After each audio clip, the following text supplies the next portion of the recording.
주님이 가지신 능력 언어를 우리가 그 원리를 배워서 우리도 예수님 같은 그 언어를 갖게 하기 위해서 주님께서 이 예수님의 생애를 통해서 예수님이 어떻게 능력 언어를 사용하셨는지에 대해서 주님께서 이제 제가 말씀을 보는 가운데 이거를 깨닫게 또 하셨습니다. 그래서 이거를 같이 나눠질 때 우리가 분명히 예수님만의 어떤 그 삶이 아니고 결국 예수님의 생애는 우리의 모든 본이 되게 하시고 우리에게 또 어떻게 살아야 되는지에 대한 그 원리와 비밀을 가르쳐 주신 내용이 바로 복음서라는 걸 우리가 잊지 말아야 됩니다. 예수님의 사역은 능력 언어 사역이에요. 한마디로 말해서 귀신이든 사람이든 자연을 다스리는 모든 것에 대해서 예수님은 언어로 사용을 하셨거든요. 근데 예수님이 죄 없으신 것 빼놓고는 우리와 같은 모습을 가지고 사셨는데 어떻게 예수님이 능력 언어를 사용할 수 있었을까라는 것에 대해서 저는 이게 이제 사역을 하면서 이게 궁금했어요. 그래서 예수님의 생애를 다시 뒤져보면서 거기서 이제 제가 발견하고 또 성령께서 깨닫게 하셨죠. 그래서 분명한 것은 성령께서 우리를 위해서 애쓰고 힘쓰시고 또 성령님의 뜻과 아버지 하나님의 뜻이 분명하게 나타나는 게 뭐냐면 우리가 예수님 같이 되는 거예요. 믿습니까? 예수님 같은 모습으로 안팎으로 그런 모습으로 그런 생애를 살게 하시기 위해서 성령님이 오셨고 또 그게 하나님 아버지의 우리를 향하신 뜻이라는 사실입니다. 그러므로 예수님의 생애에서 우리가 하나님과 또 성령님이 우리에게 바라시는 그 중에 하나가 뭐냐면 예수님 같은 능력 언어를 사용하는 거예요. 그래서 이것을 우리가 영적인 어떤 목표를 가지고 이런 예수님의 능력 언어를 사용하는 영적 목표를 가지고 살아가는 것이 마땅하다라는 것입니다. 구약에는 행위를 가지고 복을 받았지만 신약에는 행위 플러스 언어로 통해서 하나님의 기적과 축복을 받도록 우리를 이끄셨다라는 사실입니다. 그게 예수님의 생애에서도 나타나고 또 예수님은 또 요한복음 14장 12절에 이런 말씀이 있어요. 내가 진실로 너희에게 이르노니 나를 믿는 자는 나의 하는 일도 저도 할 것이요 또한 이보다 더 큰 것도 하리니 이는 내가 아버지께로 감이니라. 그러므로 예수님을 정말로 예수님의 그 모습을 믿는다면 예수님 믿는 그 믿음을 통해서 우리가 그분과 같은 일을 할 거라고 분명히 약속해 주고 계시거든요. 근데 그 중에 하나가 뭐냐면 능력 언어예요. 능력 언어. 그러므로 예수 믿는 사람들이 능력 언어를 가지고 살아가는 것이 또 그게 하나님의 뜻이고 기적을 경험하는 것 그리고 하나님의 축복을 얼마든지 능력 언어를 통해서 이루어내는 것이 우리 하나님의 뜻이라는 것을 우리가 잊지 말아야 될 줄 믿습니다. 많은 성도분들이 예수님이니까 그렇게 하실 수 있는 거 아니냐, 우리는 도저히 할 수 없다 이렇게 말하는 것은 모르는 얘기입니다. 그건 잘못된 생각이에요. 아까 지금 얘기한 이 말씀 요한복음 14장 12절의 말씀 예수님이 너도 그렇게 할 수 있다라고 말씀해 주셨기 때문에 우리가 그중에 능력 언어를 사용하는 것 이것이 분명히 그 능력 언어를 통해서 하나님이 바라시는 행위 플러스 능력 언어를 통해서 우리의 삶이 풍성하고 하나님이 기적으로 채우고 이것이 선한 영적 영향력을 끼치는 사람으로 살게 하시는 것이 하나님 뜻이라는 걸 잊지 말아야 될 줄 믿습니다. 근데 이제 예수님의 생애에서 분명히 능력 언어를 어떻게 그렇게 사용하실 수 있을까 할 때 예수님은 기본적으로 예수님은 우리와 다르게 죄가 없으신 분이니까 죄가 없으시다라는 것은 거룩함을 얘기하는데 이 거룩함이 능력 언어의 기본이 되어 주고 있다는 것을 분명히 예수님의 생애를 통해서 우리에게 얘기하고 계십니다. 왜 우리는 예수님 같은 능력 언어를 사용하지 못하느냐 할 때 기본적으로 거룩함이 없기 때문에 그 거룩함의 수준이 없기 때문에 능력 언어를 사용하지 못하는 거죠. 그래서 능력 언어를 사용할 때 그거를 바란다면 우리는 기본적으로 거룩함을 갖기를 힘써야 된다는 거예요. 그래서 거룩의 수준이 언어의 능력의 수준이 된다는 것입니다. 과거에 많은 성자들이 기적을 나타냈다 라든가 어떤 신실한 성도들이 어떤 능력이 나타나게 했다. 기도의 능력, 어떤 안수의 능력, 이런 능력이 나타났다고 그럴 때 이렇게 그분들을 보면 어떤 은사를 가지고 사역하는 게 아니라는 걸 알 수가 있어요. 그분들은 그냥 단순히 영혼이 불쌍한 마음을 가지고 기도해 줬다, 손을 잡아줬다, 이런 얘기거든요. 근데 그분들은 역사가 일어나, 기적이 일어나. 근데 그분들의 공통점이 뭐냐? 거룩함을 가지고 있었다라는 거죠. 거룩함을 갖고 있었기 때문에 그 거룩함이 곧 능력이 된 거예요. 이 거룩함이 결국 그 거룩함을 가진 그 성도, 수준 높은 성도의 언어가 능력 있게 만들어 준 거라는 거죠.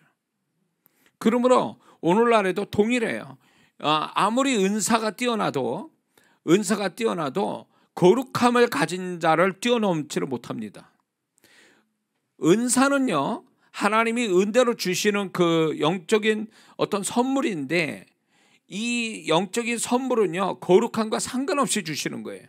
그러니까 그 사람이 사모하면 성령께서 그 은사로 주시거든요.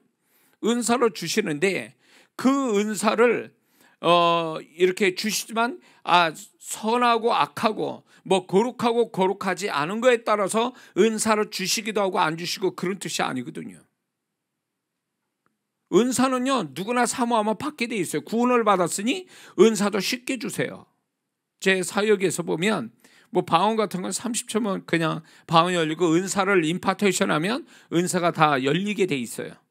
그런데 은사는 거룩함과 상관이 없는데 이 능력 언어는요, 거룩함과 상관이 있다라는 얘기예요. 그래서 은사를 쓰는 자와 거룩함 가지고 능력을 나타내는 사람 차원이 다른 거예요. 그래서 은사가 없어도 거룩함을 가지면 그 사람 말한 걸 하나님이 보증해 주시는 거예요. 이게 더 놀라운 얘기죠. 은사는 하나님이 보증해 주신다라기보다는 은사, 진짜 말 그대로 능력에 그냥 어떤 은사로서 사역을 하는 거지만, 이게 그런 어떤 기능적인 영적 기능의 문제가 아니라 존재의 문제예요. 이거는 거룩함은 존재의 문제예요. 그러므로 그의 존재가 거룩함이 더할수록 하나님께서 그의 모든 걸 보증해 주신다, 인정하고 지지하신다는 얘기예요. 그래서 은사가 없어도 거룩함을 더욱 갖게 되면 그 사람의 어떤 말이나 행위를 하나님이 지지하고 인정하고 보증해 주시기 때문에 역사는 오게 돼 있는 거예요. 그래서 우리는 은사도 중요하지만 은사보다 더 중요하게 여겨야 될 거는 예수님처럼 거룩함을 가지고 살려고 몸부림치는 거. 이게 존재값도 높이고 그 사람의 언어값도 높이는 비결이 되는 겁니다.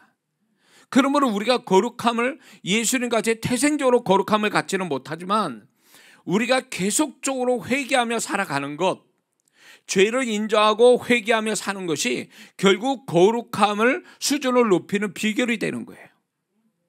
왜 그 사람이 거룩함을 못 갖느냐? 믿는 자가 이유는 하나예요. 회개를 안 하니까 거룩함을 못 갖는 거예요. 응?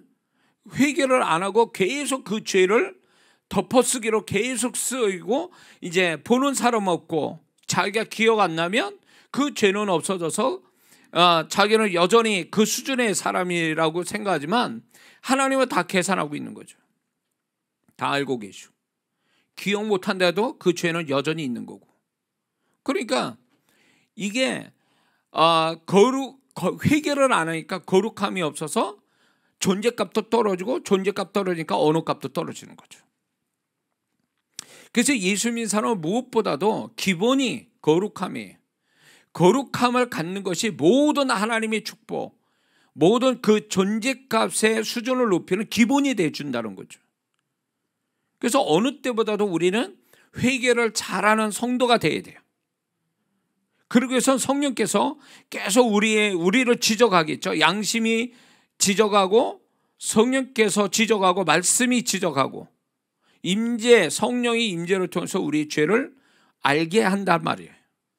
그래서 그걸 통해서 우리는 그때 되면 다 인정하고, 그러면 그걸로 회개를 예수님의 보혈에 의지해서 죄를 자백할 때에 그 보혈이 우리를 정결케 할 뿐만 아니라 더욱 거룩함을 갖게 만들어 주는 거죠. 그래서 오늘날 성도들이 부지런 떨어야 될 그 기본이 뭐냐면 거룩함을 갖기 위해서 회개에 열심을 내야 된다는 거예요. 응? 근데 이게 열심을 안 내니까 죄가 여전하고, 그 죄가 여전히 있으니까 그 사람은 존재값도 떨어지고 언어값도 떨어지고, 그와 동시에 사단이 들어갈 틈이 생겨버리는 거죠. 그러니까 거기서 문제가 되는 거죠. 응? 그러니까 예수님처럼 우리는 될 수는 없어요. 그렇죠? 태생적으로 그분은 죄 없이 태어나시고 또 죄 없이 사셨으니까 우리하고는 다르죠. 그러나 우리는 몸부림쳐서 어떻게 하는지 거룩한 최대한 거룩의 수준을 높여 살아가는 것이 우리의 삶의 목표가 되고, 이게 결국은 내 존재값을 높이는 거니까, 존재값이 높으면 언어값도 높아지는 거니까 우리는 거룩함을 잊지 않고 살아가기를 힘써야 될 줄 믿습니다. 자, 예수님은 30세까지 능력 언어를 사용하신 적이 없어요. 기록도 없죠. 그렇죠? 유월절에 올라와서 그 성전에서 이렇게 토론하는 그 장면은 기록이 돼 있지만 예수님이 능력 언어를 사용했다는 구절은 없어요. 근데 이제 예수님이 이제 능력 언어를 사용한 때가 어디냐면 예수님이 공생애가 시작되면서 예수님이 능력 언어를 그때부터 사용하기 시작하신 거죠. 그래서 여기서 한 가지 또 우리가 알 수 있는 게 뭐냐면, 예수님이 공생애 사명을 이루시기 위한, 우리 구원을 위한 사명을 이루시기 전에는 능력 언어가 나타나지 않았는데, 사명을 이루시려고 이제 시작되는 그 시점부터 능력 언어가 사용됐다라는 걸 보면서 우리는 여기서 중요한 하나의 원리를 발견하는데, 그게 뭐냐면 사명을 가지고 사명을 이루려고 애쓰는 사람에게는 능력 언어가 붙는다는 얘기예요. 하나님이 그거를 사명을 이루게 하기 위해서 능력 언어로 주신다는 거죠. 그래서 많은 제가 봐도 많은 그 사명 받아서 목숨 정말로 생명을 아끼지 않고 뭔가 하나님의 일을, 뭐 선교사님이든 어떤 뭐 하나님의 계획을 이루기 위해서 자기를 인생을 바쳐가면서 생명을 바쳐가면서 하나님이 일하는 사람들, 이 사람들은요 뭐 그런 간증들이 수도 없이 여러분들도 들어봤을 거예요. 그분들의 그 간증들이, 하나님의 함께 하심이 또 뭐 기도하고 뭐 이렇게 저렇게 하는 거에 대해서, 그분들은 은사가 없는 분들이에요. 그런데도 불구하고 그분들이 기도하면 역사가 일어나요. 무엇만 말을 하면 그게 이루어져요.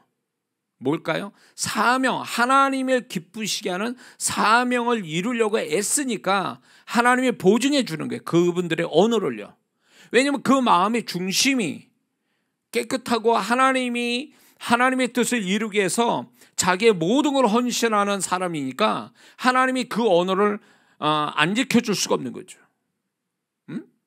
그래서 아프리카 선교하는 분들이 뭐 남미에서 이렇게, 저는 이제 남미나 아프리카에서 선교하신 분들의 그 책들을 읽어보면 그분들은 은사가 없어요. 근데 영혼을 생각하는 마음에 막 붙잡고 귀신 죽게 하고 아픈 사람 기도했는데 막 갑자기 그게 막 원상복귀, 이렇게 원 상태로 돌아가고 막 놀라운 기적들을 경험하는 거예요. 기도하면 하나님이 희한한 방법으로 역사. 이게 다 뭐냐? 사명을 이루는 자에게 하나님이 그냥 보증해 주는 거예요. 그의 언어를요. 그 예수님이 그거잖아요. 우리를 구원하시기 위한 사명을 시작하실 때 능력 언어가 생겼다는 게, 이게 딱 우리가 생각해 볼 때 이 사명하고 능력 언어는 관계가 있다는 걸 얘기해 주고 있는 거죠. 그래서 이렇게 은사가 없어도 정말 그 사람 마음이 중심이 깨끗하고 순전한 마음으로 하나님 뜻을 이루거나 하나님을 위한 뭔가를 하는 사람한테는 언어의 능력부터 주신다는 거예요. 언어의 능력부터. 그래서 그분들도 놀라는 거지 사실은.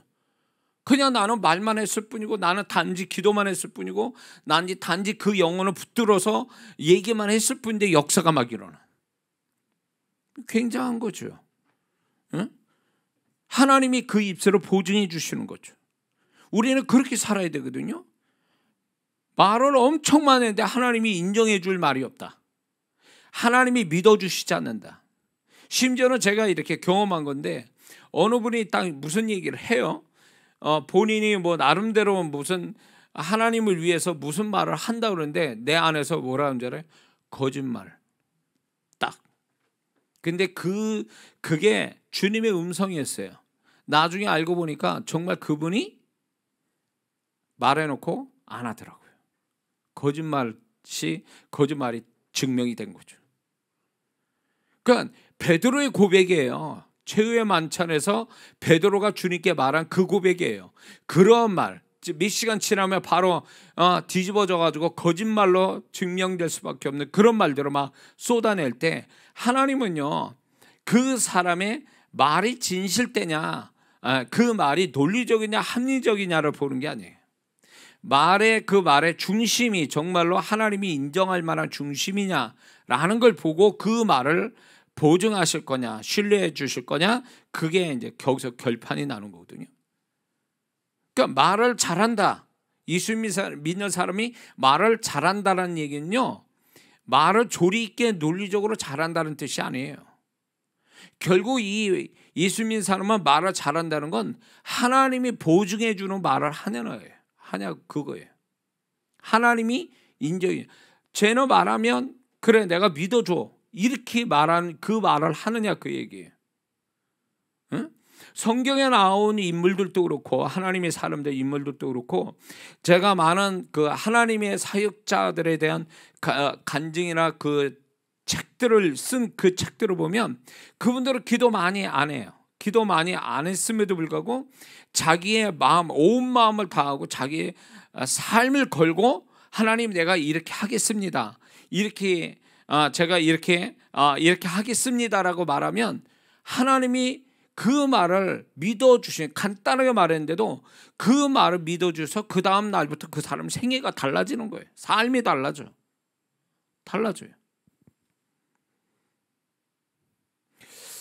제가 청년 시절에 주님 떠나 살다가 다시 돌아와서 이제 주님을 다시 섬길 때에 제가 주님 앞에서 제가 이거를 경험한 거예요. 주님, 제가 더 이상 뒤로 가지는 않겠습니다. 다시 그 길로 돌아가지 않고 제가 주를 위해서 충성을 다하겠습니다.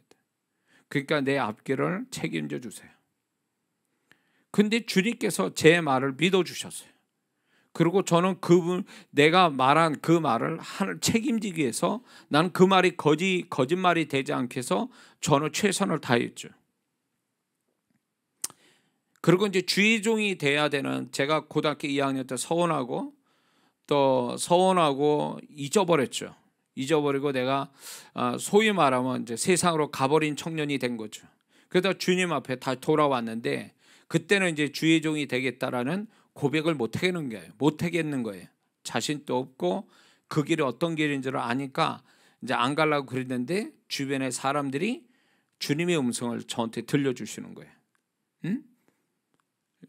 그거를 꼭 내가 과거에 고등학교 2학년 때 서운한 걸 들은 것처럼 얘기하더라고요. 주의 종이 될 사람이라고.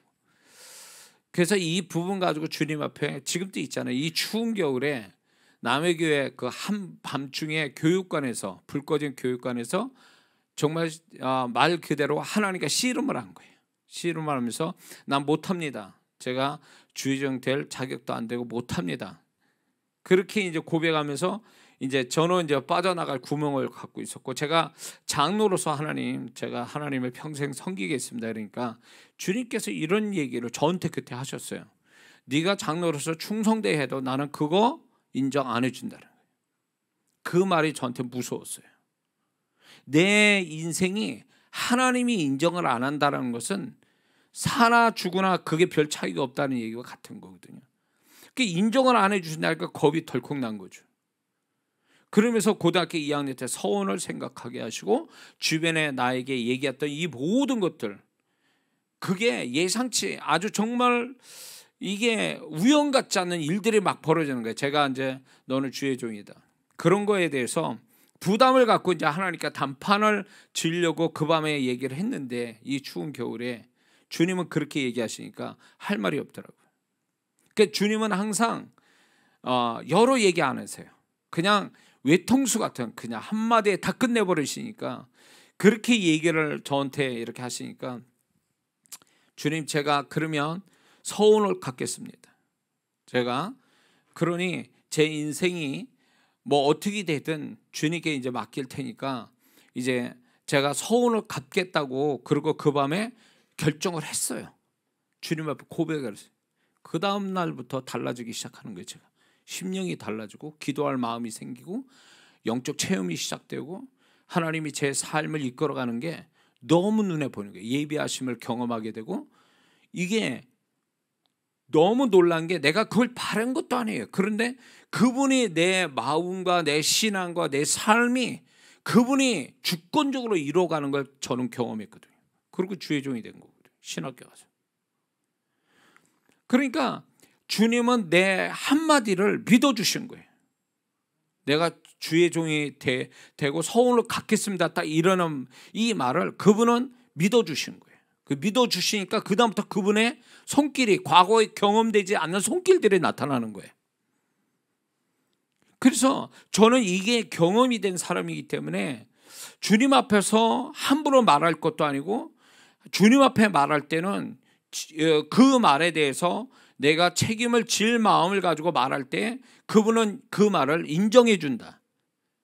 신뢰해 준다는 거예요. 그 말을 믿어주신다는 거죠. 그럴 때 그런 말을 할 때에 하나님께서는 그런 언어를 보증해 주시고 그 말대로 되게 하시는 주님의 손길이 있거든요. 그게 능력 언어예요. 주님이 내가 말할 때 그 말을 지지하고 신뢰해 주고 인정해 주는 게 그게 능력 언어거든요. 그래서 예수 믿는 사람이 이렇게 뭔가 하나님께 말하거나 아니면 평소에도 사람한테 말을 할 때도 이게 신뢰감을 주는 말, 그 말을 자기가 지킬 수 있는 책임을 지고 지킬 수 있는 말을 훈련을 해서 하나님 앞에도 하나님이 신뢰해 줄 수 있는 말을 할 수 있는 자가 된다면 그건 능력 언어로 가는 아주 중요한 태도가 된다는 거죠. 예수님 생애를 보세요. 그분이 빈말하신 적이 있는가? 그분이 허튼 말을 하신 적이 있느냐는 거예요. 그분의 말은 모든 게 정확하시거든요. 그러니까 그분의 말이 하나님 아버지가 성령께서 보증 안 하실 수가 없는 얘기죠. 그러니까 우리는 예수님은 하나님의 아들로서만 볼 게 아니라 그 예수님의 생애가 우리가 어떻게 살아야 될지를 계시해 주는 거고 비밀을 알려주고 원리를 알려주시는 분이고 그 삶이기 때문에 우리는 그걸 찾아내서 우리에게 적용하고 훈련하는 것은 굉장히 중요한 문제라는 거죠. 이해가 되시죠? 자, 그러면 이제 자세히 예수님의 능력 언어를 가지시게 된 배경을 한 5가지를 좀 우리가 발견하려고 합니다. 그게 뭐냐면 먼저 예수님의 생애는 공생애는 물침례 받으시면서 시작이 됐죠. 그래서 물침례를 침례 요한으로부터 받으실 때 누가복음 3장 21절 22절에 보면 예수님 물침례 받으시고 나서 물 위에 올라오실 때 하늘이 열리고 성령께서 비둘같이 예수님 위에 임하셨다 그랬습니다.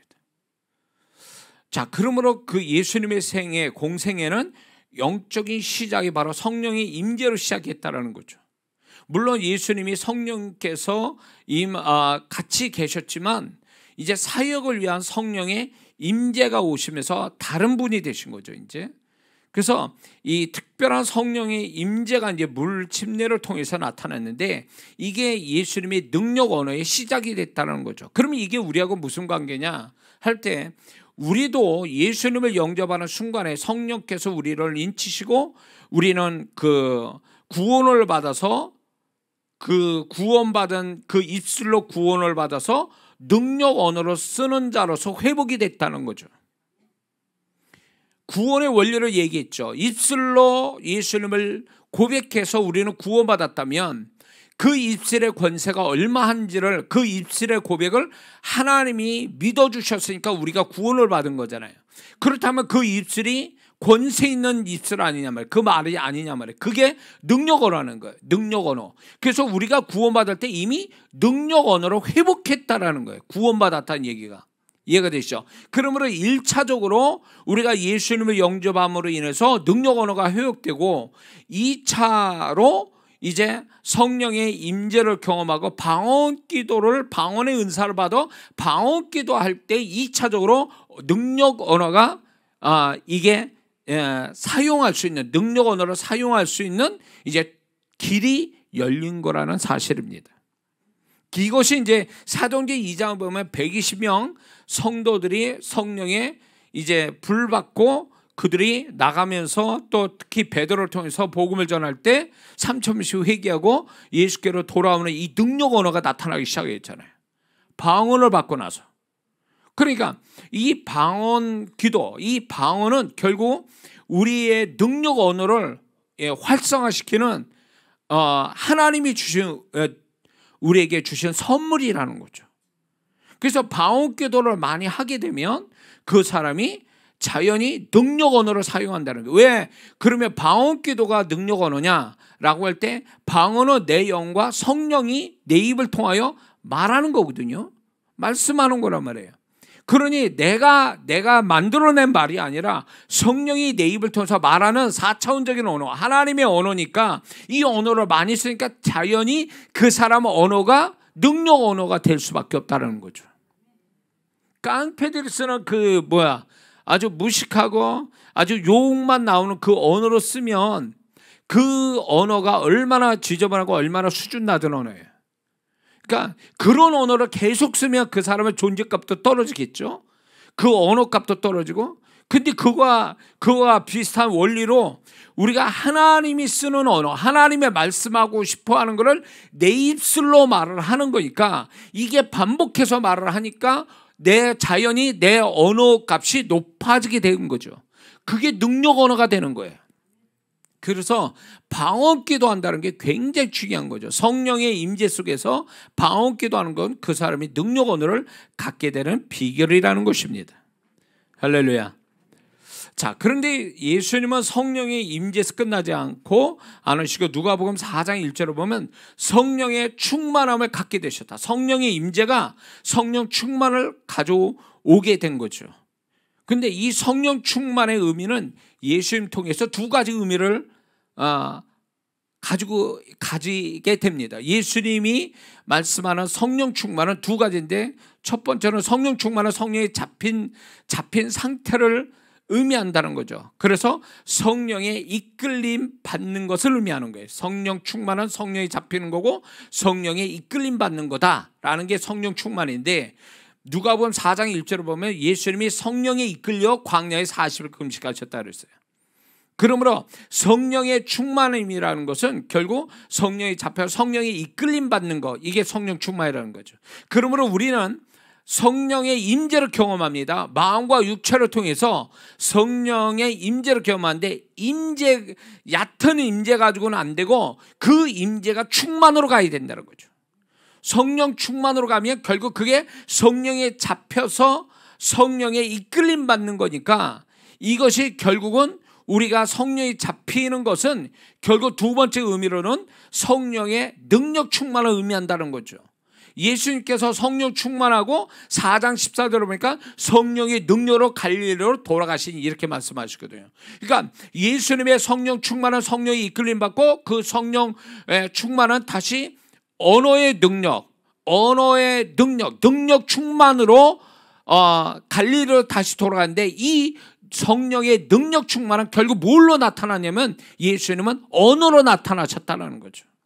갈릴리에 가서 그 언어로 역사를 일으키시기 시작한 거죠. 권세 있는 말씀을 하시고. 그래서 우리가 성령 충만을 받는다는 것은 결국 뭐냐면 성령 충만해서 성령이 잡혀서 산다. 성령이 이끌림 받아 사는 것을 의미하는 거고 또 성령 충만을 받아야 되는 건 능력 충만을 갖기 위해서 성령 충만이 필요한 거예요.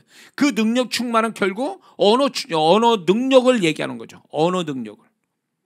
그래서 우리가 성령 충만을 갖는 건데, 여기서 보충으로 우리가 알아야 될 게 성령 충만은 예수 충만을 의미합니다. 왜냐하면 성령 충만하면 결국 예수님, 성령님의 사역은 뭐냐면 예수님을 드러내시는 거예요.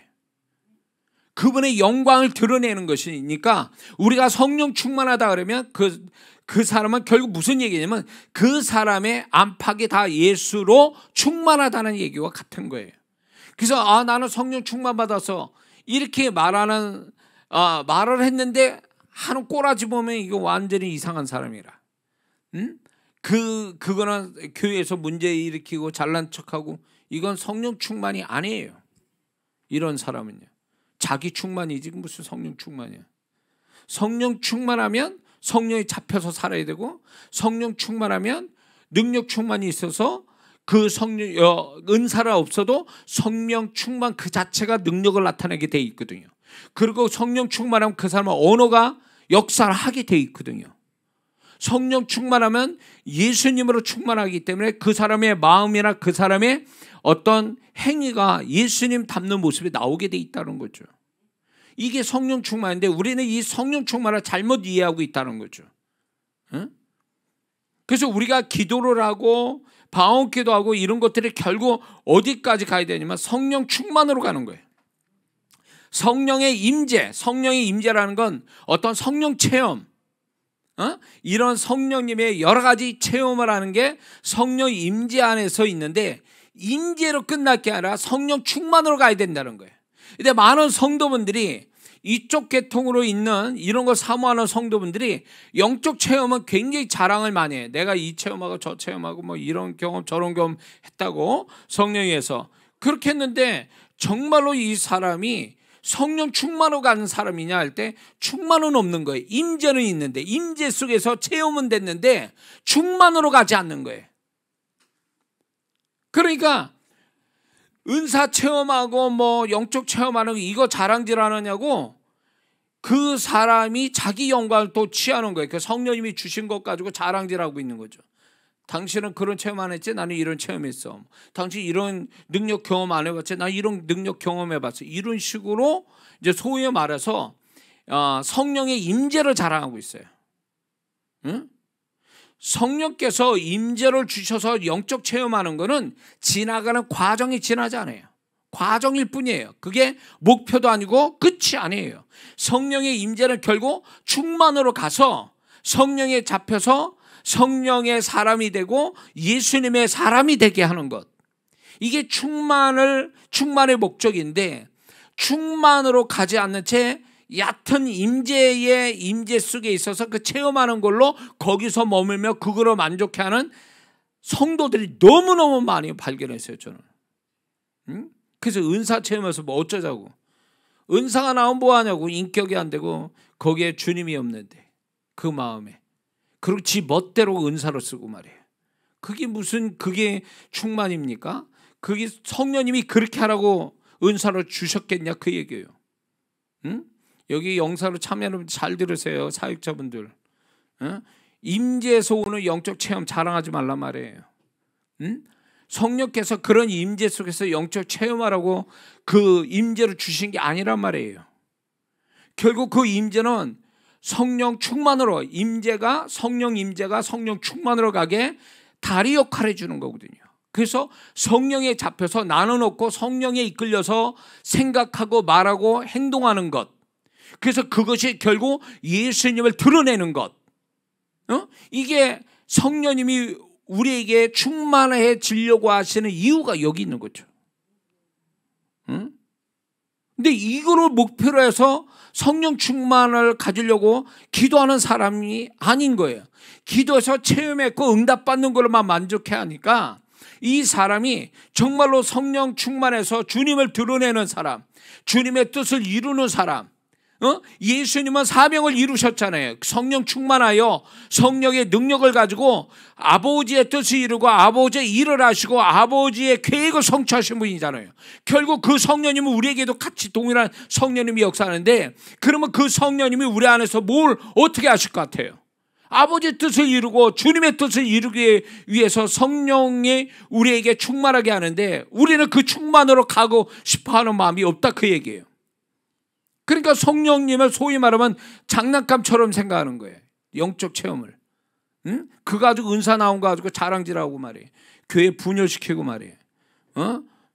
교회 이 성도들하고 이제 그런 걸로 문제를 일으키고 말이에요. 어림도 없어요, 우리 교회에서는. 다 오라는 거예요. 그 은사 받고 어쩌고 하는 사람 다 오라는 거예요. 내가 다 영분별해 가지고 그냥 아예 그냥 먹통을 시켜버리는 거예요. 은사를 아주 막아버리는 거죠. 그 사람은 은사가 없는 게 차라리 나은 거예요. 그거 가져가지고 자기도 망하고 옆 사람 상처 주고 교회를 어렵게 만들면 그 은사를 가질 이유가 없지. 그렇게 하면 위험한 거예요.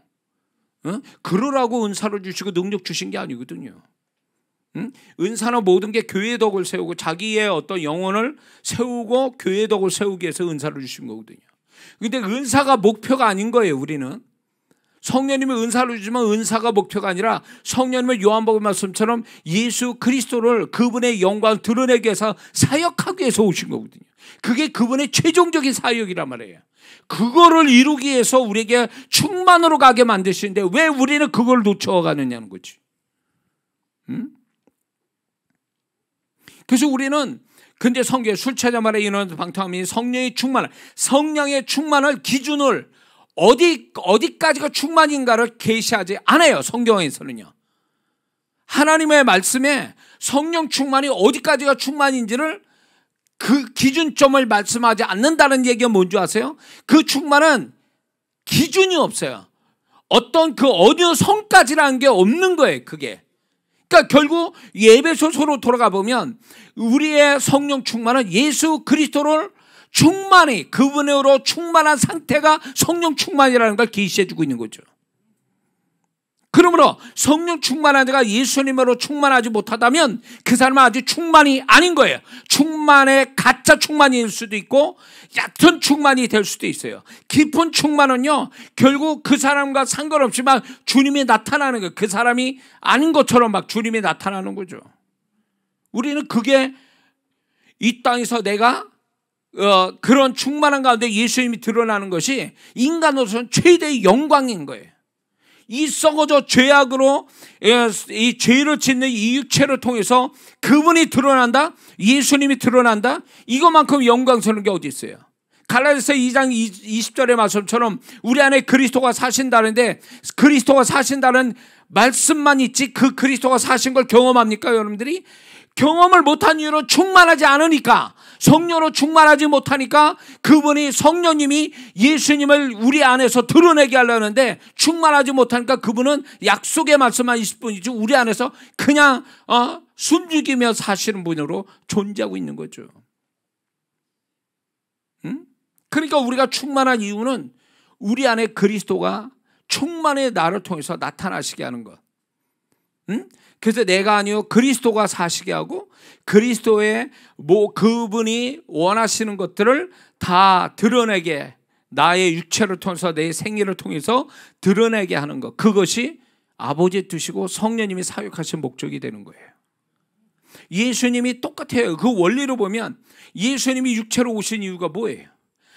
구약에 계획된 그 예언된 말씀을 이루고 아버지의 뜻을 이루고 성령이 이끌려서 아버지의 뜻을 십자가에서 이루시는 것, 그걸 위해서 오신 거 아니에요. 성령님은 그걸 이루시기 위해서 성령님과 예수님과 함께 계신 거고, 원리적으로 같아요. 우리가 예수님은 구원이라는 사명을 이루시는 거고 우리는 또 그 성령님이 우리 안에서 예수 그리스도를 드러내게 하는 것, 원리적으로는 같다 그 얘기예요. 그러므로 우리는 성령님의 은사나 영적 체험에 머물지 말고 그거 자랑질하지 말고 그걸로 교만해지지 말고 충만으로 가서 예수님이 내 육체를 통해서 내 마음을 통해서 내 삶을 통해서 드러나게 하시는 거, 이게 하나님이 우리에게 바라시고 예수님의 생애를 정말로 제대로 살 수 있는 비결을 여기에 있는 줄 믿습니다. 자, 그래서 이제 그 예수님의 능력 언어의 시작은 성령의 임재로부터 시작이 됐다. 성령 충만한 가운데 성령의 능력이 나오는데 성령의 능력은 곧 예수님의 언어의 능력으로 나타났다. 그래서 우리는 성령의 예수님처럼 성령의 임재와 충만으로 가는 사람이 돼야 능력 언어로 사용할 수 있다. 예수님처럼. 이해가 되셨죠?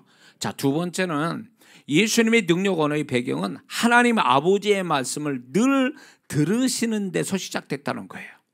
요한복음 12장 49절 50절에 보면 내가 내 자의로 말하는 것이 아니요 나를 보내신 아버지께서 나의 말할 것과 이룰 것을 친히 명령하여 주셨으니 나는 그의 명령이 영생인 줄 아노라. 그러므로 나의 이루는 것은 내가 내 아버지께서 내게 말씀하신 그대로 이루노라 하시니라. 이렇게 말씀하거든요. 결국 뭐냐면 예수님은 당신이 말씀하는 것이 자기 자유로 마음대로 말한 게 아니라 아버지가 주신 말씀을 그대로 말씀한다는 거예요. 그러니까 아버지가 주신 말씀을 그대로 말씀하니 믿음으로 말씀하니 그 말씀이 능력 언어가 됐다 그 얘기예요. 응? 그래서 여기에 중요한 원리가 있어요. 그러면 예수님 같이 우리가 능력 언어로 쓰려면 어떻게 되냐? 이 예수님의 두 번째 원리대로 우리가 하나님 아버지의 말씀을 두 가지 측면에서 듣게 되는데 첫째는 기록된 성경에서 우리는 하나님 말씀을 듣게 되는 거죠. 그래서 기록된 성경 이 말씀을 내가 입술로 이렇게 내가 다시금 이 말씀을 문자화된 하나님의 음성을 말씀을 내가 소리내어 읽을 때에 그게 바로 하나님의 말씀을 다시 그대로 재현하는 거니까 이 재현된 말을 할 때 그게 능력 언어가 된다 그 얘기예요. 그래서 성경을 소리내서 읽는다는 게 그래서 중요한 거예요. 그리고 내가 때마다 하나님의 말씀을 그대로 말한다면 그게 능력 언어가 된다 그 얘기예요. 다시 말해서 내 마음이 불안해요. 염려가 생겨요. 그럴 때 염려하지 마라. 내가 너를 돌보아 줄 것이다. 베드로의 말씀을 그대로 내가 소리내서 읽으면 그 말씀 자체가 나를 염려로 없애게 만들어주고 두려움이 없게 만들어준다는 거죠. 말씀 자체가 역사하는 거예요. 그거는 하나님 아버지가 말씀한 걸 내가 그대로 다시 내 입으로 재현해서 그 말씀의 능력을 내가 경험하는 거잖아요. 그러니까 내 입술을 통해서 내가 능력 언어로 경험하는 거야. 하나님 말씀을 통하여. 이해가 되시죠? 두 번째 하나님의 음성은 뭐냐면 개인적으로 들려주시는 하나님의 음성이에요. 개인적으로 들려주신 하나님의 음성을 그대로 말을 하는 거예요. 그대로. 여러분들 각각 하나님의 음성을 듣지 않습니까? 그 듣는 거를 머리로 아는 거하고 들은 말씀을 내 입으로 다시 내뱉을 때에 이거는 엄청난 차이가 생겨요. 자, 그거를 이해하기 쉽게 제가 주님의 음성을 듣습니다. 많은 성도들에게 주님의 음성을 듣고 내가 아는 거와 주님의 음성 들은 걸 직접 제가 그대로 얘기할 때에 어떤 현상이 오냐면 들은 거를 가만히 내 속에 머릿속에 아는 걸로 끝나면 역사는 안 와요. 근데 그분의 음성이 나한테 들려온 걸 그대로 말하면 그때 역사가 시작돼요. 기가 막힌 거죠, 그게. 응? 기가 막힌 거라고. 그러니까 제가 여러분들이 대언할 때나 아니면 제가 사역할 때 주님의 음성을 듣고 얘기를 하거든요. 그랬을 때 그 말은 그대로 주님이 역사를 하시는 걸 제가 한두 번 본 게 아니죠. 그거는 이장한 목사가 능력이 있어서가 아니라 그분의 음성을 나는 이 예수님처럼 아버지가 말씀한 걸 그대로 믿음으로 말씀하셨다는데 나도 그 똑같은 거예요. 저도 그분의 음성 들은 걸 그대로 믿음으로 말할 때 그 말씀이 역사를 하더라 그 얘기예요. 주님의 음성이 들어온 걸 제가 그대로 얘기하면 이장한 목사의 목소리가 아니에요. 주님이 말씀한 걸 나는 그냥 그대로 내가 스피커가 돼서 얘기했을 뿐인데 주님이 그 말한 것을 그대로 역사를 해 주시는 거거든요. 이게 소위 능력 언어라는 거죠.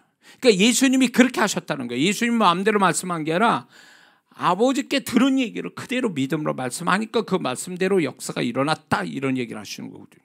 그러니까 우리는 두 가지를 항상 하고 있어야 돼요. 하나님의 말씀을 소리내서 읽어서 때마다 필요한 말씀을 또 소리내서 성경 구절을 말할 때 그게 나에게 역사를 한다는 거. 그리고 각자 개인적으로 들려주시는 하나님의 음성을 내가 머리로만 있는 게 아니라 그거를 누가 들어주든 안 들어주든 내가 내뱉는 거예요. 내뱉으면 그 음성이 하나님의 역사하게 만든다는 거죠. 이게 예수님의 원리예요. 능력 언어의 원리. 이해가 되시죠? 자, 세 번째는요, 예수님의 능력 언어의 배경은요, 예수님은 아버지께 기도를 계속 많이 하셨다라는 것입니다. 이게 능력 언어의 배경이 된 거예요. 마가복음 1장 35절에 보면 새벽 5일을 미명에 예수께서 일어나 나가 한적한 곳을 가서 거기서 기도하시더니, 마가복음 6장 46절에 무리를 작별하신 후에 기도하러 산에 가시다. 누가복음 6장 12절에 이때 예수께서 기도하시러 산에 가서 밤이 맞도록 하나님께 기도하시고. 그러니까 이 기도의 언어가 우리의 언어의 수준을 높게 만든다는 거예요.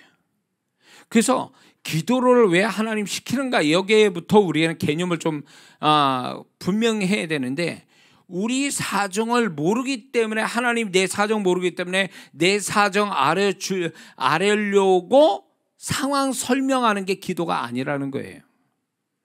그렇지 않아요? 근데 많은 분들이 기도를 신세 타령으로, 내가 아이고 어디다 하소연할 데 없으니까 신세 타령하려고 이렇게 기도라는 그거를 빌어서 신세 타령하는 거죠. 하나님 앞에 그렇게 기도하는 사람이 있어요. 그러니까 하나님이 모르시니까 표현하거나, 아니면 자기가 어떤 마음에 있는 거를 풀어내기 위해서 말을 하는 것은, 이건 진정한 의미에서 기도는 아니에요.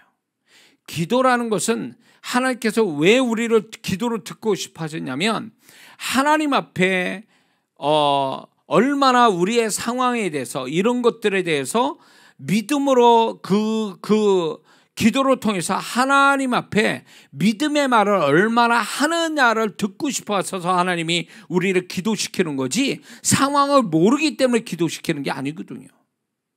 근데 많은 성도분들이 믿음의 기도가 아니에요. 상황은 설명할 수 있을 때 상황 다음에 얘기하는 게 내가 뭘 믿고 있는지 믿음의 말을 해야 되는데, 믿음의 말을 안 한다면 진정한 의미에서 기도는 아니에요. 그거는 상황 보고 하는 거지, 그게 무슨 기도냐고.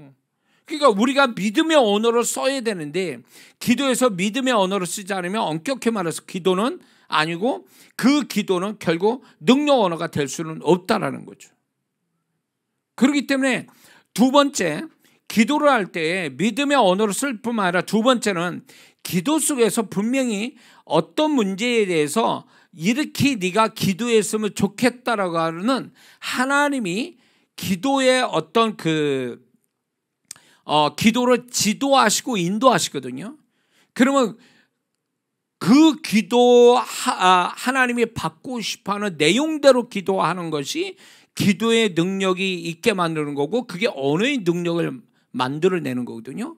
근데 많은 성도분들이 기도를 자기 고집이 관철되기 위해서 주야장창 몇 년이고 똑같은 기도를 하는 이 기도는 죽은 기도하는 거고, 실제적으로 하나님이 응답하는 기도하는 게 아니에요. 이런 사람은요. 분명히 기도를 하게 되면 성령께서 그 기도를 응답되기 위해서 하나님 뜻대로, 하나님의 뜻이 나타나는 기도를 하게끔 성령이 이끄시거든요. 그러면 그 기도를 해야 하나님 마음에 딱 드는 솔로몬 같은 기도가 돼서 응답을 받게 한다, 그 얘기예요. 근데 그런 기도를 맞추려고 기도하는 게 아니라 내 고집대로 되게 해달라고 주야장창 기도하니까, 이 기도는 자기 고집을 얘기하는 거지 하나님 뜻대로 기도하는 게 아니기 때문에 언어의 능력을 갖기가 어렵다, 그 얘기예요. 그래서 기도를 많이 하는 사람이 능력 언어를 갖게 되는 비결은 뭐냐면, 기도를 많이 했기 때문이 아니라 기도 속에 하나님이 원하는 말을, 믿음의 말을 하고 하나님이 원하는 내용을 가지고 기도하는 자가 되니까 능력 언어가 된 거예요. 이해가 되시죠? 그래서 저 같은 경우에 기도를 뭘 하나 이제 문제가 있거나 바라는 게 있거나 뭐 이렇게 기도가 시작되지 않습니까? 그러면 내 생각을 얘기해. 그래서 하나님 이렇게 됐으면 좋겠습니다. 저렇게. 그렇게 기도하다가 이게 초본이에요. 초본. 사실 기도의 초본이고, 기도를 계속하다 보면 성령께서 야, 그 기도는 아니다. 요거 빼고 요거 더해라. 이런 식이에요. 기도가 빠지고 첨가되고 삭제되고 막 이래요. 그러면서 기도 내용이 계속 기도하다 보면 성령께서 내 기도를 계속 지도하고 인도하시다 보면 한 달쯤 두 달쯤 가보면요, 기도 내용이 완전히 100% 달라질 때도 있어요. 그 문제나 바라는 건 동일한데 표현하는 방법이 달라지는 거죠. 그래서 그렇게 지도해서 결국은 내가 그렇게 기도한 대로 하나님이 응답을 또 하시더라, 그 얘기죠. 그러니까 이거는 내 고집이 관철돼서 응답이 온 게 아니라 기도 속에 이게 수정이 되면서 하나님 뜻대로 기도가 되니까 결국 그 하나님이 바라시는 대로 응답을 주시는 거예요. 이게 기도란 말이에요. 그러니까 기도는 수정이 돼야 되는 거예요. 수정이 안 된 기도는 그건 죽은 기도하는 거예요. 죽은 거는 아무것도 변화가 없지만 산 것은 변화가 있게 돼 있거든요. 그러니까 살아있는 기도를 하는 사람이라는 것은 결국 성령께서 기도를 지도해서 기도가 수정이 되는 것. 뭘로? 그분이 원하시는 대로 기도가 수정이 되는 것. 그래서 처음에는 내가 A라는 목표를 가지고 기도를 했는데 결국 지도로 받다 보니까 기도가 B가 되고 C가 된 거예요. 그래서 응답은 B 아니면 C가 나와. 이게 정상이라는 거예요. 내가 하나님이 아니기 때문에 내 기도가 어떤 식으로 응답이 와야 되는지 나도 모른단 말이에요. 그러니까 하나님, 내가 초본을 올려드립니다. 내 기도의 초본. 그러니까 수정본을 주세요. 그리고 완성본을 나타내 주세요. 이런 식으로 가야 되는 거예요. 그러다 보면 기도가 수정이 됐다가 초본이 수정본이 되고 수정본이 완성본이 되면 그 완성본이 그게 이제 계속 믿음이 추가가 되면 그 완성본대로 역사가 오는 거예요. 그러면 이게 초본하고 완성본하고 완전히 차이가 날 수도 있죠. 그러니까 내가 바랬던 처음에 초본을 끝까지 밀고 나갈 생각하지 말라는 거예요. 성령께서 기도를 수정시킬 때 수정해 가야지. 이거를 경험 못하는 사람은요, 성령에 이끌린 기도가 아니라 자기 고집을 관찰하기 위한 기도로 가다가 응답도 못 받는 거예요. 그러니까 응답을 못 받는 거예요. 기도를 엄청 했는데 응답을 못 받아. 기도가 효과적이지 못해. 기도를 한 양에 비해서 기도 응답이 더디거나 기도가 안 오는 이유는 바로 여기에 있어요. 원인이. 자기가 원하는 대로 되려는 거예요. 내 초본은 A라는 게 초본이니까 이거대로 A가 나오게 해주세요. 이런 식으로 하는 기도는 이 사람은 뭘 모르는 거예요. 기도 기본이 안 된 사람이에요. 기도의 개념이 안 된 사람이죠. 응? 뭔 말인지 이해가 되세요? 예수님이 최초로 그분이 원하시는 뜻을 나타냈죠. 겟세마네 동산에서. 그분의 뜻을 나타냈죠. 아버지, 이 잔이 내게서 지나가게 하옵소서. 그러나 내 뜻대로 마옵시고 아버지 뜻대로 되게 하옵소서. 이렇게. 그러니까 그 기도 속에 보면, 예수님의 겟세마네 기도 속에 보면 최초로 예수님이 당신의 뜻을 나타낸 걸 기록하고 있잖아요. 근데 결국 어떻게 됐어요? 예수님 뜻대로 된 게 아니잖아요. 그 잔이 지나간 게 아니잖아요. 그 잔을 마셨잖아요. 그 시간이, 그때가 아버지가 이루어야 될 시점이니까 결국은 아버지 뜻대로 간 거예요. 예수님은 결국 기도 속에서 당신의 뜻을 아버지에게 표현을 했지만 결국 아버지의 뜻이 나타남으로 인해서 그 뜻을 수용하고 그 뜻에 그대로 순종하기 위한 기도로 땀방울이 핏방울이 되도록 기도하시면서 끝을 내셨잖아요. 이게 기도라는 걸 우리에게 가르쳐주고 계시는 거잖아요. 그게. 예수님도 처음에는 아버지의 뜻이 무엇인지를 아셨는지 모르셨는지 모르지만 기도 속엔 분명히 당신의 뜻을 나타내고 있다는 걸 보면 분명히 예수님도 생각을 가지시고 그게 선한 생각을 가지고 뜻을 나타냈지만 아버지는 아니다, 내 뜻은 이것이다 라고 하니까 그 뜻에 순종을 하신 거잖아요. 이게 기도라는 걸 가르쳐 주신 거잖아요. 우리가 그렇게 기도 속에 그분이 나는 A라는 기도 있지만 그분은 B라는 걸로 결론이 내기를 원하셨다라면 우리가 B가 나타나기 위해서 기도하는 것이 이게 기도를 잘하는 사람이죠. 근데 많은 사람들이 아니요, 하나님 A가 제일 좋은 것 같아요. 그러니까 내가 생각한 그 A로 답이 나오겠어요. A로 안 나면 하나님 내가 기도 안 하렵니다. 이런 사람이 있어요. A로 안 나오고 B로 나오면 실망해요. 나는 기껏 A를 위해서 기도했는데 왜 B가 나오는 거지? B로 나온 것만 해도 감사해야 돼. 아예 응답도 안 된 사람이 얼마나 많습니까? 응? 그래서 기도의 주도권은 내가 있는 게 아니에요. 내가 주도권을 내가 갖고 있는 게 아니에요. 근데 우리의 생각은 뭔지 아세요? 기도의 모든 주도권을 내가 갖고 있다고 생각해요. 그래서 내 뜻대로 돼야 이게 기도를 잘한 거라고 생각하는 거예요. 기도의 양부터 기도의 내용까지 내가 원하는 대로 나와야 이게 맞다라고 생각하는 사람이 있거든요. 그건 건방진 거지. 기도의 주도권을 자기가 갖고 있냐고. 우리 입으로 기도는 하지만 기도의 모든 주도권은 그분이 갖고 계신 거예요. 그래서 그분이 뭘 기도하기를 원하시. 그래서 이런 기도 해봤습니까? 아무것도 떠오르는 게 없어요. 주님, 제가 이제 지금부터 기도하려니까 뭘 기도할지 모르겠어요. 기도를 가르쳐 주세요. 뭘 기도할지 가르쳐 주세요. 그러면 성령께서 기도를 어떤 기도를 어떻게 하라는 걸 가르쳐 주실 때가 있어요. 그러니까 기도가 두 종류로 기도를 해요. 목표를 가지고 내 목표를 가지고 기도하는 게 있고 목표 없이 기도하는 게 있어요. 그러면 목표를 내가 가지고 있는 목표를 가지고 기도를 하다 보면 수정이 되죠. 그래서 수정본이 나중에 옵니다. 근데 목표가 없어. 내가 원본이 없어요. 그 상태에서 기도를 하면 성령께서 중요도에 따라서 기도를 떠오르게 해요.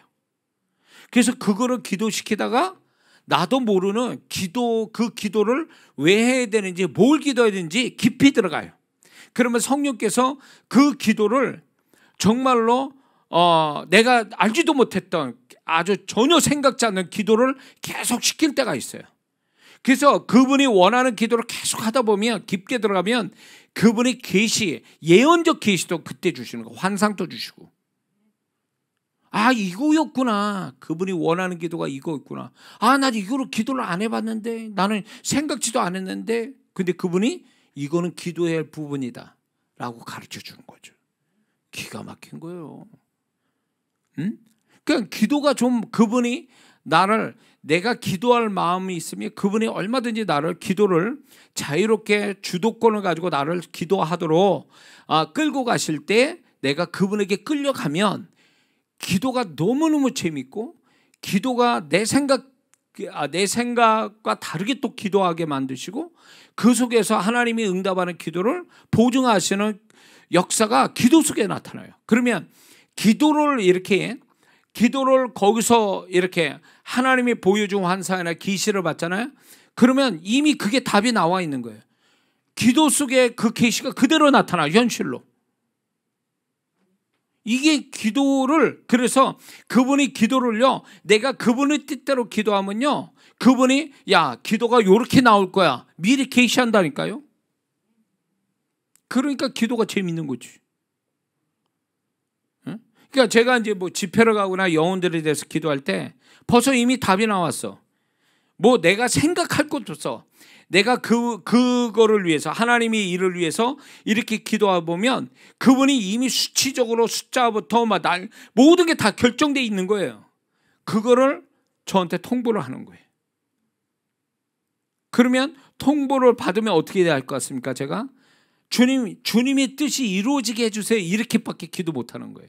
내가 머리 쓸 게 없어. 그분이 다 알아서 다 나와 있어요. 청사진이 벌써 설계도가 다 나온 거야. 나는 이미 설계도를 본 거예요.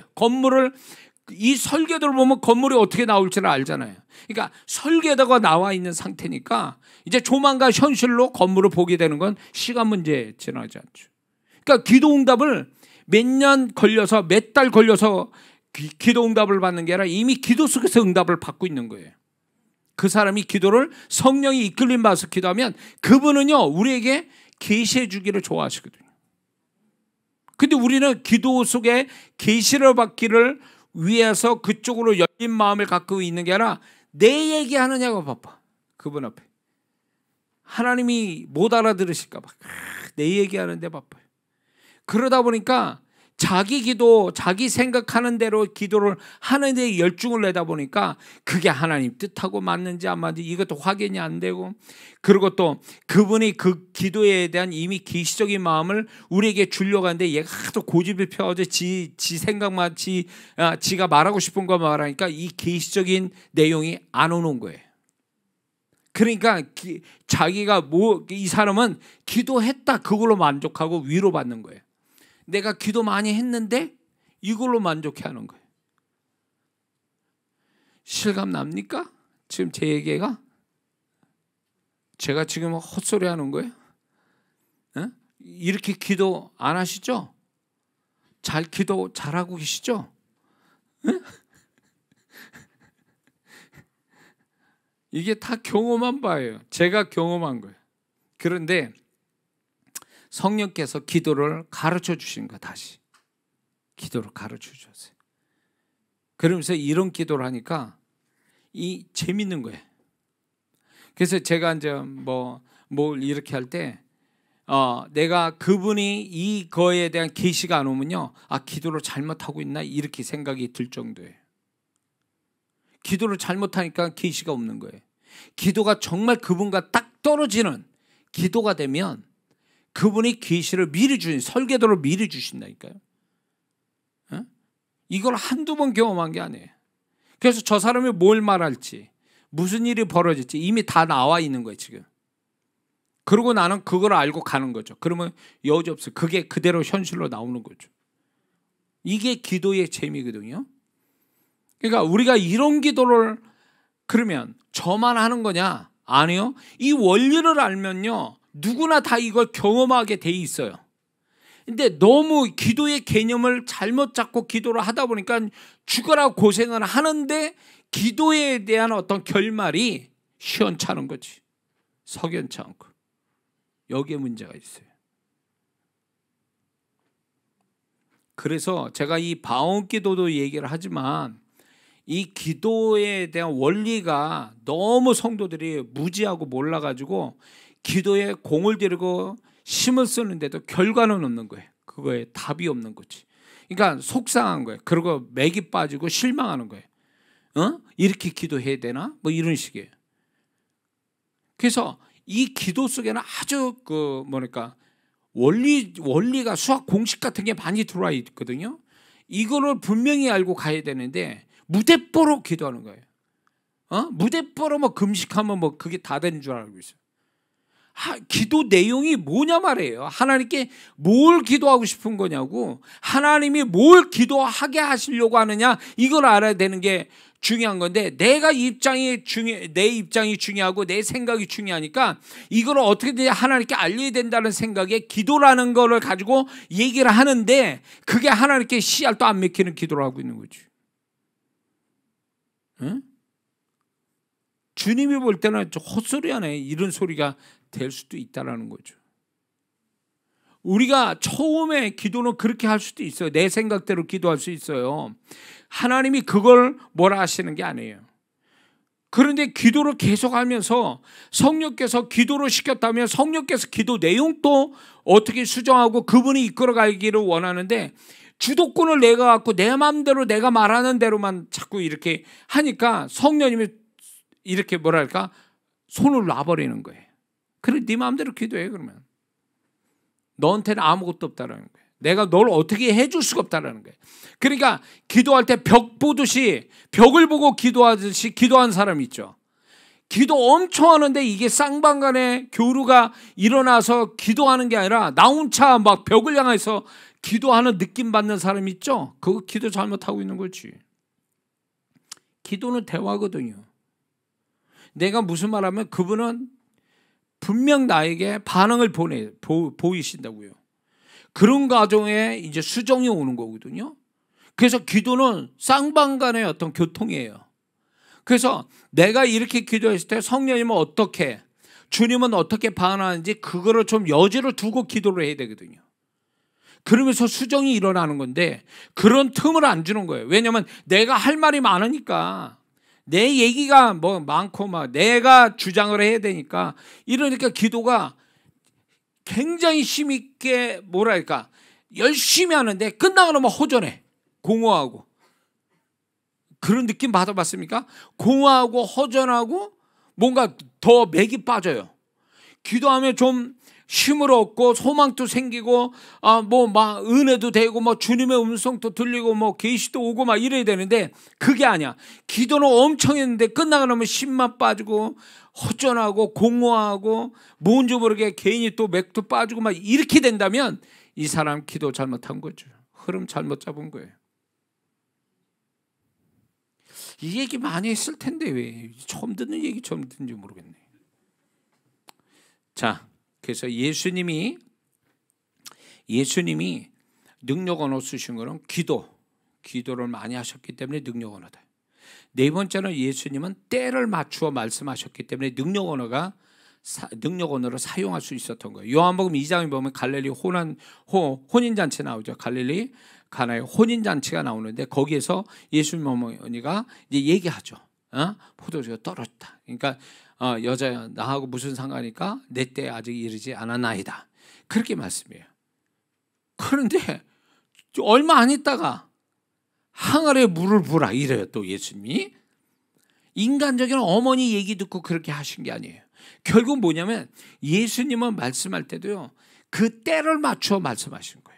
하나님이 말씀하라고 하는 그 때를 맞춰 말씀을 하시니까 역사한 거예요. 항아리에 물을 부어라 하고 내 때가 이르지 않았다는 이 사이에 몇 분이나 흘렀을까요? 그런데 예수님이 그 때를 맞춰 말씀하시니까 항아리가 포도주가 된 거 아니에요? 물이 포도주가 되는 거. 그러니까 우리가 예수님처럼 때를 맞추어 주님이 주시는 언어를 말한다면 이 사람은 능력 언어를 쓸 수 있는 사람이 되는 거예요. 아무 때나 아무 말 하는 게 아니라 그 얘기예요. 그러니까 제가 사역을 할 때도요, 제가 이렇게 영혼들에게 이제 집회 가운데서 이렇게 사역을 할 때도 보면 그분이 말하라고 할 때가 있어요. 그때 말을 해야지 아무 때나 말한다고 막 하는 게 역사가 일어나는 게 아니에요. 그리고 어느 때는요, 나의 믿음을 인정해 주셔서 지지해 주셔서 내가 믿음으로 말할 때를 인정해 주는 시간이 있어요. 그거는 그분이 이때 말하라는 게 아니라 자, 네 믿음을 가지고 말을 해. 그럼 내가 지지해 줄게. 이런 순간이 있단 말이에요. 그것 빼놓고요, 그분이 말씀하라고 그럴 때 해야 역사가 오는 거예요. 같은 말인데 지나가면 역사가 안 일어나요. 그때 말을 해야 돼. 그때. 응? 그러니까 많은 분들이 제가 이제 이렇게 대원 사역가 막 집회 때 교회 뭐 집회 갈 때도 막 이렇게 대원 사역을 하면 처음엔 알면서 아니면 안 그런 척 뭐 이래요. 그러고 나서 뒤에 가서 목사님 그게 저였습니다. 뭐 이러면서 기도해 주시면 좋겠어요. 뭘 기도해? 이미 때는 지나갔는데. 하나님 역사는 지나간 거예요. 그게 때가 있어요. 하나님 역사할 베데스다 연못이 흔들릴 때가 있단 말이에요. 아무 때나 흔들리는 게 아니거든. 그때에 들어가는 자가 병이 낫는다는 그 말이 하나님이 말씀하라고 할 때 말해야 역사가 일어나는 거예요. 그 타이밍을 잡는 거죠. 제가 타이밍을. 그래서 우리도 예수님처럼 제가 지금 이걸 말해야 될 때입니까? 이렇게 하면서 때를 맞춰서 말하는 훈련을 할 필요가 있어요. 그게 능력 언어로 쓰는 비결이 되는 거예요. 예수님처럼. 이해가 되시죠?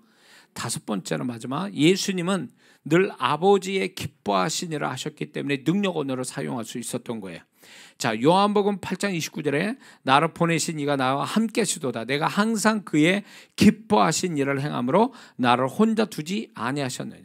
아버지의 기뻐하신 일을 행하셨다는 거예요. 그 중에 하나가 마가복음 1장 38절에 이르시되 우리가 다른 가까운 마을들로 가자. 거기서도 전도하리니 내가 이를 위하여 왔노라. 그러니까 예수님이 능력 언어로 쓰게 된 배경에는 이 다섯 번째가 뭐냐면 하나님 기뻐하신 일을 하신 거예요. 그게 하나님과 함께하는 것이 됐고 그게 능력 언어를 나타나게 된 비결이 된 거예요. 그러니까 하나님 기뻐하신 일을 하셨다. 이게 능력 언어의 비결이 된다 그 얘기예요. 그 중에 예수님은 전도를 하셨고 영혼들을 보살피고 그 영혼들을 위한 말씀을 했죠. 그게 능력 언어가 된 거예요. 그러니까 우리도 능력 언어가 되어지려면 하나님이 기뻐한 일을 하면 능력 언어를 갖게 된다라는 걸 여기서 주님의 모습 통해서 우리에게 알려주신 거예요. 에? 그래서 이제 흔히 전도자들의 입술이 언어 권세가 있어요. 왜냐하면 복음을 말하고 하나님 기뻐한 가장 영혼 구원하는 일을 가장 기뻐하는 일을 하니까 그 전도자의 입술을 하나님이 능력 있게 만들어줘요. 그래서 전도자의 기도가 응답을 빨리빨리 오는 이유가 여기 있어요. 또. 그래서 그 전도하는 거와 또한 또 하나가 있어요. 그건 뭐냐면 그 사람에게만 하나님이 기뻐하시는 일을 주시는 것들이 있어요. 야, 네가 이걸 해주면 참 기쁘겠다라고 하는 그 일이 있어요. 그게 뭐 전도도 뭐 헌신이고 봉사든 뭐든 간에 하나님이 그 사람에게만 영광을 받으시려고 기쁨을 받으시려고 기뻐하신 일을 주시는 경우가 있어요. 그거를 하면 그 사람이 능력 언어가 생긴다라는 거예요. 그 사람에게만 주는 게 있어요. 그 사람에게만. 응? 그러니까 저는 이제 주님이 강단에서 이렇게 사역을 하게 하시는 그분이 저를 이렇게 축복해 주시는 게 뭐냐면 저는 이게 제 간증으로 몇 번 얘기를 했는데 제가 교회 바깥으로 이제 사역을 가기 전에 그러니까 지금으로부터 21년 전에 제가 이제 주님과 교통하면서 이제 주님과 깊은 교통을 가지면서 이제 그분의 어떤 다루심을 경험할 때 집회 나가기 전에 이제 제가 사역자로 준비되어질 때에 주님께서 이런 얘기하세요. 이거는 이제 제 간증인데 많은 사람들이 나에게 많은 걸 구한다라는 거예요. 그러나 저들이 나의 마음을 구하는 자가 없다라는 거예요. 주님의 마음을. 그래서 주님 제가 주님의 마음을 갖기를 원합니다. 제가 그런 대답을 했어요. 그리고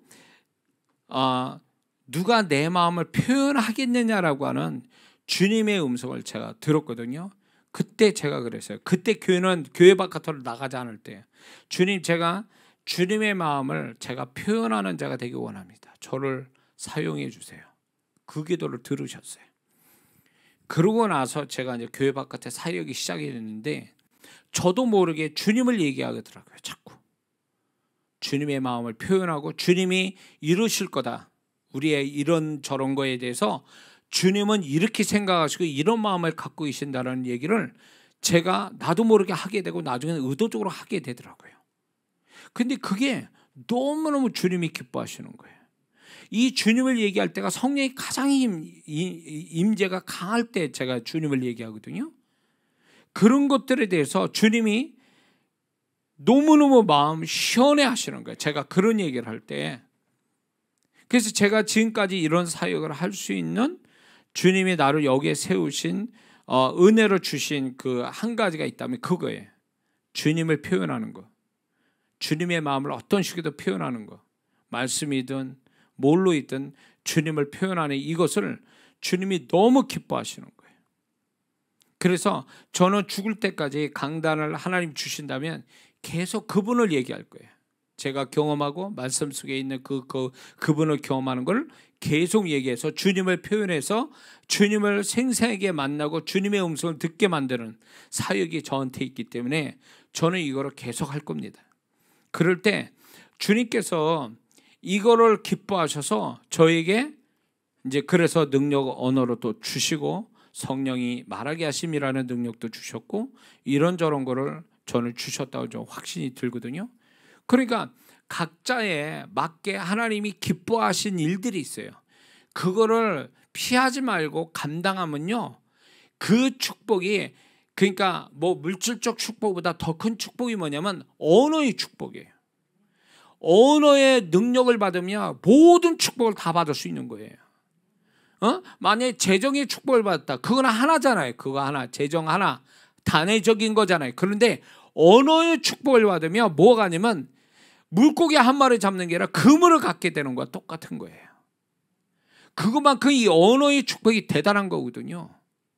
근데 예수님의 생애를 통해서 우리가 능력 언어를 어떻게 가질 수 있는가를 그분의 생애에서 이렇게 5가지, 좀 확장하면 7가지가 그분의 언어의 능력 언어의 배경을 이렇게 우리에게 계시해 주시는 거죠. 그래서 우리가 지금 살아가는 이 세대가 계산이 빠르고 과학적이고, 그렇죠? 그런 세계에 우리는 살고 있는데 과학으로 풀 수도 없고 계산으로 나오지 않는 하나님의 기적은 지금도 있어요. 근데 그게 뭘로 이루어지냐? 언어로, 믿는 자의 언어로 이루어지는 거예요. 믿는 자의 언어가 기적을 만든다, 그 얘기예요. 우리가 행위값으로 인해서 하나님이 우리의 행위값을 통해서 축복은 하세요. 그러나 그것보다 더 아주 드라마틱하고 더 큰 축복이 뭐냐면 우리의 입술, 존재값을 높여서 우리의 입술의 값을 높이면 그 입술로 우리는 쉽게 하나님의 축복을 보게 되고 세상 사람이 놀라게 만든다, 그 얘기예요. 그래서 예수 믿는 사람이 행위로 세상에게 인정받는 거 좋습니다. 그러나 그것보다 더 놀라운 얘기는 하나님이 우리의 입술에 능력을 담아주셔서 우리가 말한 대로 될 때 정말 세상 사람이 놀라는 거죠. 우리 입술에 보증하는 분이 하나님이시니까 하나님을 자랑할 수 있는 거죠. 그래서 우리는 이 예수님이 가지신 능력 언어의 배경을 우리도 얼마든지 가질 수 있게 기록해 놓고 우리에게 말씀하고 있는 거니까 예수님 같은 능력 언어를 갖게 해달라고 지금부터 우리는 기도해야 될 줄 믿습니다. 기도하겠습니다.